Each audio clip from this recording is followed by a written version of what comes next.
Stand up, Nuggets Nation. Denver Sports presents the Mile High Hoops podcast with Zach By.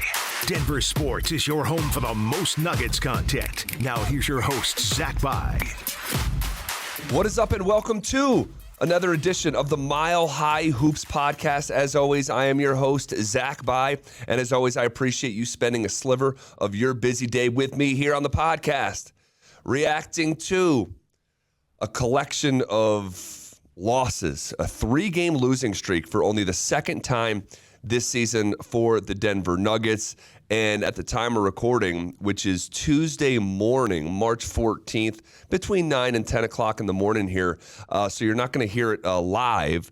And I'm laying that out because we're just a few hours away from the Denver Nuggets going on the road for the first of a 5-game road trip starting in Toronto. And that will go on to Detroit, New York, and Brooklyn and Washington before coming back home for a pair of really tough games. And we'll talk about that on the very back stretch of this podcast. First of all, thanks for being here. I'm referencing the timestamp because at the time that I'm recording this, we're a couple days removed from the last Nuggets game, this Sunday afternoon matinee against Brooklyn at Ball Arena, and just a few hours away from the game in Toronto. And I'm not going to get hyper-focused on the inner workings of the games themselves. Like, I'm not going to talk about a ton of plays in the game against Brooklyn or San Antonio from the previous Friday, for that matter. But more here as we embark on this 5-game road trip. Some of my concerns right now for the Nuggets. And guys, if you just allow me today, like typically, through the years we've come on here, I've tried to find the balance of reacting in real time to games that matter with also acknowledging the marathon nature of an NBA season. And so I'm seeing real things that are concerning with the Denver Nuggets that's right in front of me, that are right in front of my face, but also acknowledging that this is the first place team in the Western Conference with a 4.5-5 game cushion, and both of these things are true, but one of those things unto themselves doesn't nullify the other. All right, and I hope that makes sense. So again, the Nuggets have put themselves in a position of luxury, okay, but at the same time, their grip on that number 1 seed isn't what it was even a week ago. And we need to talk about some of the issues that matter more than the 3-game losing streak itself. Okay, even if some of those things are creating what happened, or creating that, or have a heavy hand in that losing streak anyway. You have three losses in a row that I think 2 of them were embarrassing. The first 2, the loss against the Chicago Bulls at home last Wednesday was totally inexcusable. The team had no spirit, had no competitive pride, and they got beat like an absolute drum at home to a below average Chicago Bulls team who hasn't played a game that mattered in a couple months, okay, on your home floor. Not ideal. Then you go to San Antonio in a response game following that Bulls loss. They are a franchise and an organization that is all pulling from the same end of the rope. And that same end of the rope is we are trying to suck as hard as possible to put ourselves in the Victor Wembanyama, Scoot Henderson sweepstakes, okay? Never thought San Antonio would do that or go there, and here we are. Guys, they got beat by a team who's not only trying to lose this season, but I thought in the most literal sense trying to lose that game. They were trying to avoid winning. They were playing a guy in the fourth quarter that hadn't checked in, who's on like a two-way, who has no business being on the floor of a fourth quarter of an NBA game. And by their actions, it looked like San Antonio was trying to sabotage their own efforts. And that's just how they're rocking right now as an organization, whatever.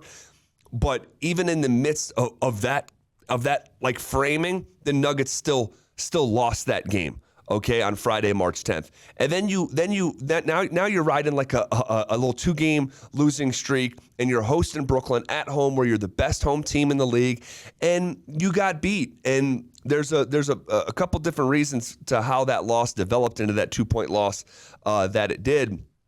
But you're now looking at, and Brooklyn's a good basketball team. Like, I like a lot of the pieces that Brooklyn has, okay? Just because, and Michael Malone actually talked about this after the game. I'm not reducing the Nuggets' struggles down to that loss against the Nets. They have a unique build, a lot of wings, a lot of length, and they have good players. Like, they have good basketball players that in part made that KD deal work, right? And I think that they're well coached, but they still should have won that basketball game. Now, let's just move past the games themselves, okay? You have these 3 embarrassing losses in a row for each of their own reasons, okay? The Nets loss less embarrassing, but still, you're at home in a game. You're trying to avoid a losing streak here. The Jokic triple-double, directly leading to wins, that stretch, which is one of the longest in NBA history, that's officially snapped, okay? Despite Jokic going for 35, 20, and 11, which is just an insane stat line. He was dominant. But that's almost why it's concerning. That you had the MVP of the league at home, played nearly 40 minutes, guys, and goes for one of the biggest triple-doubles of the season in your own arena, and you still lost, okay?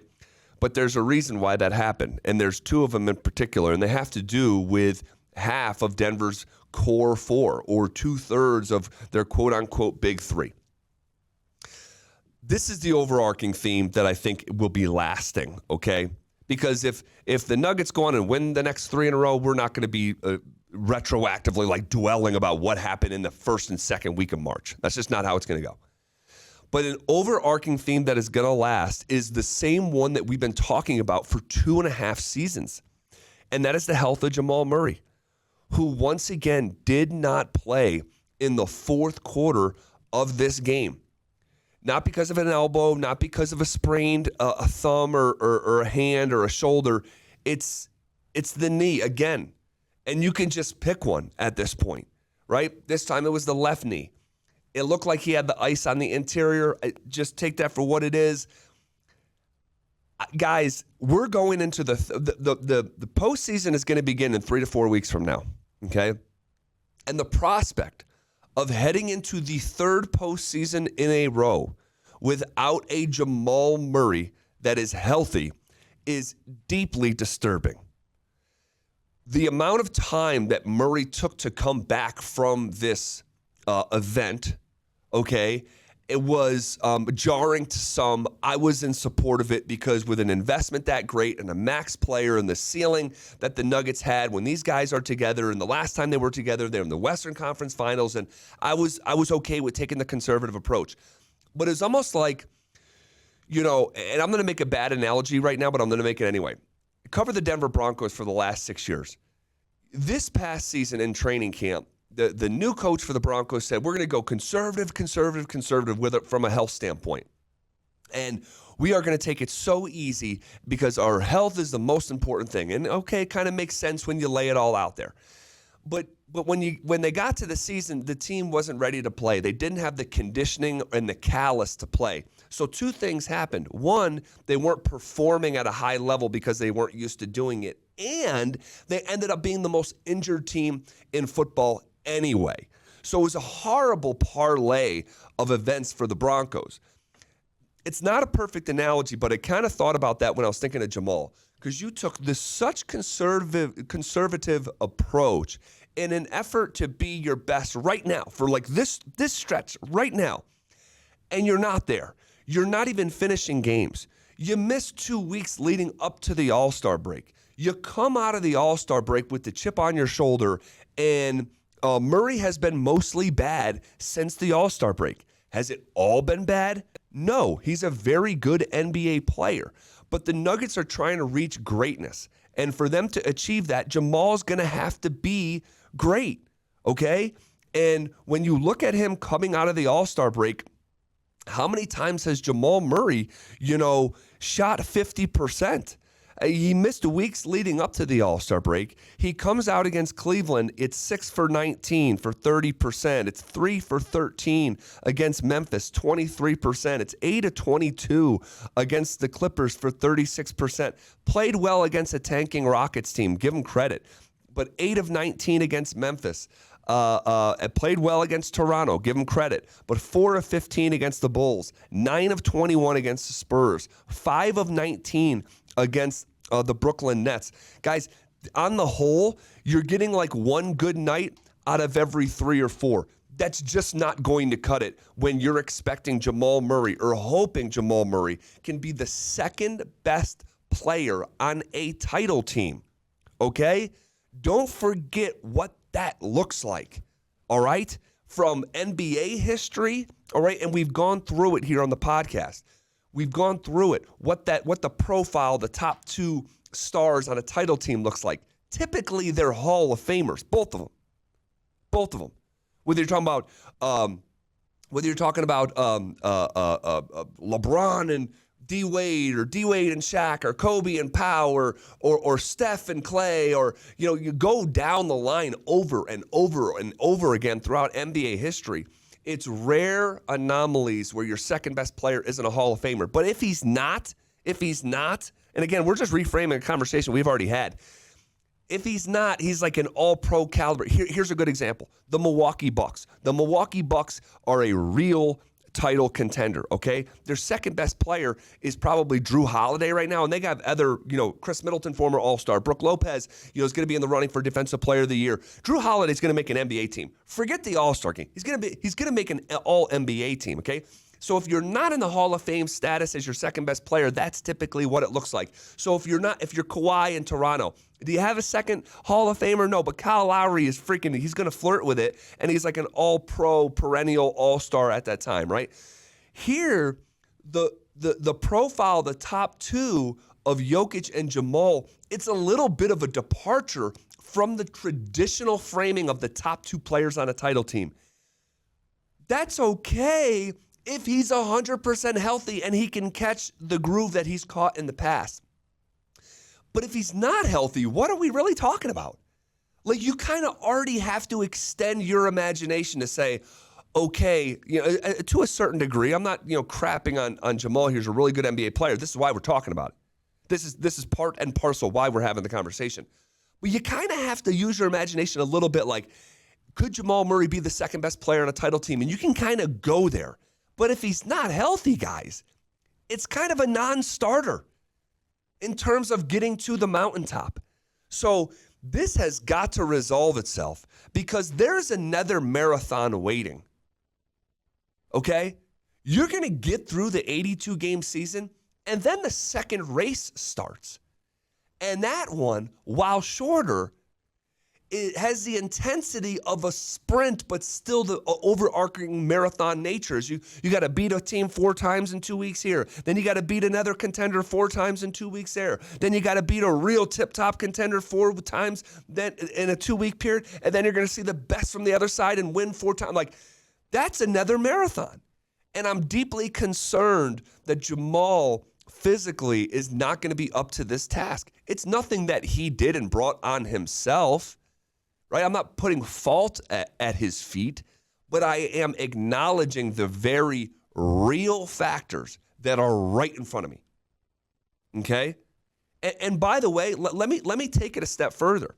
And a lot of fans aren't going to want to hear this. And just let me be a smidgen pessimistic right now, given the 3-game slide and the fact that he's not finishing games. Let's just go here for a second and not look through everything with the most optimistic lens, okay? Look at the other contenders in the NBA right now and look at their second best player. Which one, and I just looked at the top 1, 2, 3, 4, 5, 6. I looked at the top 7 contenders. I really have to extend my thinking to think that like maybe the 8th best contender could win it all, like the Lakers or something like that, because that's who would be the 8th next contender. When you look at the Celtics, who's their best player? Jason Tatum. He's in the MVP conversation, right? He's on a Hall of Fame track. He's already been to the finals, right? He's already taken a team to the finals. Second best player is Jaylen Brown. Like, that's an all-NBA player. That's a perennial all-star, all-NBA player. Who's the Bucks' second best player? Drew Holiday. We already talked about him. You look at the Suns' second best player after Kevin Durant. It's going to be a Devin Booker. Devin Booker is a all-NBA player and is on a Hall of Fame track. Skip over the Nuggets because they're the fourth most likely team to win it all, according to our friends at Superbook, the proud sponsor of this podcast. You get to Klay in Golden State. Hall of Famer, who is just, looking at his game against the Suns on Monday night, wow. Klay, he's talking about coming back from injury. Klay Thompson, right? Coming off a championship, putting up 22 a game or whatever he's putting up. Look at the second best player in Philly. So you got your MVP candidate who might win it, by the way, and Joel Embiid. We'll get back to that conversation. But it's James Harden who's, scoring the basketball, shooting it, and leading the NBA in assists. Like, you look at with the Clippers, is the second best player Kawhi or is it Paul George? Because Paul George is leading the team in scoring at 24 a game. And we're going through this exercise because I want to be realistic about what I'm seeing. I am not seeing a guy in Jamal Murray who looks like the second best player on a title team first and foremost, but he's also not healthy. And not any one of these other contenders that we just went through, 6 other contenders in addition to the Denver Nuggets, would trade their second best player for Jamal Murray. So he has got to get better, all right? He's got to get better physically, and he needs to start playing better because he's shooting under 40% in the month of March, okay? And ever since the re-aggravation in early February, all right, as we're now approaching mid-March, we're talking about another setback in mid-February, or early February rather, against Atlanta. I think it was the last time we saw him after the All-Star break. On the 4th, he just hasn't looked right. So I am going to be watching this as closely as anything with the Nuggets here moving forward. All right, anything. It is of the utmost importance, okay? Because the rest of the peripheral stuff doesn't even really matter if your blue blood, top tier, high end talent is not right at the very top. Because NBA history says if you don't have that, you don't have a title contender, and that's the goal here. Right, that's the goal. Michael Porter Jr. is the other big theme here, taken away from over the weekend, and something I'll be just hyper aware of following here moving forward. That Michael Malone outright benched Michael Porter Jr. in Sunday's matinee against Brooklyn. Was Michael Porter Jr. the best version of himself on Sunday afternoon? No, he wasn't. Was he at the top of the list of problems that the Nuggets had on Sunday afternoon? Absolutely not. Michael Porter Jr. was having a fantastic game. He was a +6 with 23 points, 3 offensive rebounds, very active on the offensive glass, 4 assists, a steal, efficient from the field, efficient from 3, perfect from the stripe. Did he have a couple turnovers in the third? Yeah, he did. Did he have a couple defensive lapses? Yeah, join the club. But it feels like Michael Malone is like the teacher who's at the board and the whole class is talking and she snaps around and goes to her old target because that's the most muscle memory friendly target through, the year, or in Michael Porter Jr.'s case, the last couple years. Why he singled him out and solo benched him, I don't know. My only guess is he doesn't trust the guy, and he's got facets to his game that just drive Malone nuts. Why he sees them more clearly and less clearly with a Bruce Brown, I don't know.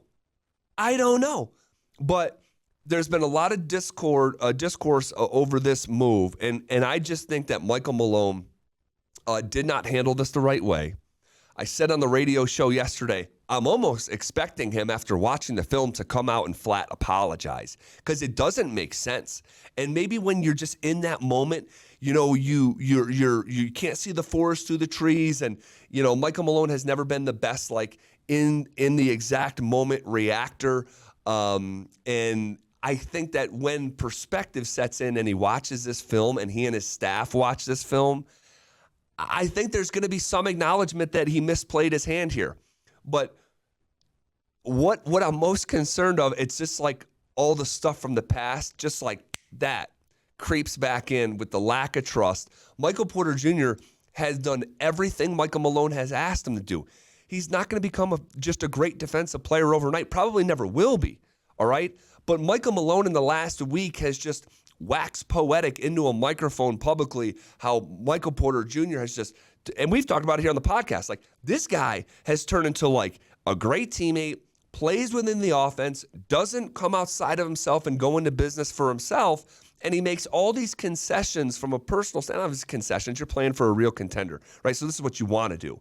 But he's a young, imperfect player who's trying to fit into this mold of being a contender and playing for Michael Malone, and he's done a great job of it.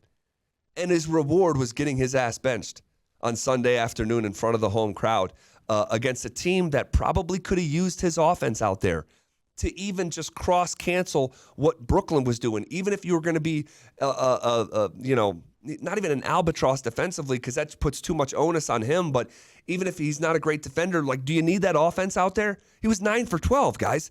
Like, what are we talking about? So I didn't like it. I think it was one of the lower moments of the season for Michael Malone, and I do think maybe by the time you hear this, it gets addressed before the Toronto game on Tuesday evening. Okay, finishing up here, quick thought on the bench. I'm going to use the phrase deeply disturbed again. This unit has not gotten any better after the trade deadline. Reggie Jackson has been a shell of his former self. I've kind of been waiting for him to starting to be comfortable in his own skin. I get it, new situation, new-ish role, new teammates, new coach. That's got to be difficult. But Reggie Jackson's been in the league for over a decade, and I just thought that his maturation process would be just a little bit quicker. He's really struggled. I mean, he has really struggled. You look at his game log, it's just a real departure of what we thought we were getting here in Denver. So that's been disappointing. I was a little bit more bullish on the Thomas Bryant signing at the trade deadline. That has not aged well. He didn't play against Brooklyn. I get it. They don't have a traditional center, so the matchup wasn't his. But even beyond that, he's been less than advertised. He was getting like 10, 12 points a game with the Lakers. Not even close here in Denver. So I'm concerned about the bench. And again, if you just allow me today to just be a little bit looking at the team pragmatically, removing emotion, and just acknowledging some of the stuff that I'm seeing, like Jamal Murray's lack of health is deeply disturbing. Michael Porter Jr. disconnect at this point in the season that he's having, in the 6 weeks on the heels of it, you're kind of set back to where you were. That's concerning. The bench continues to be concerning.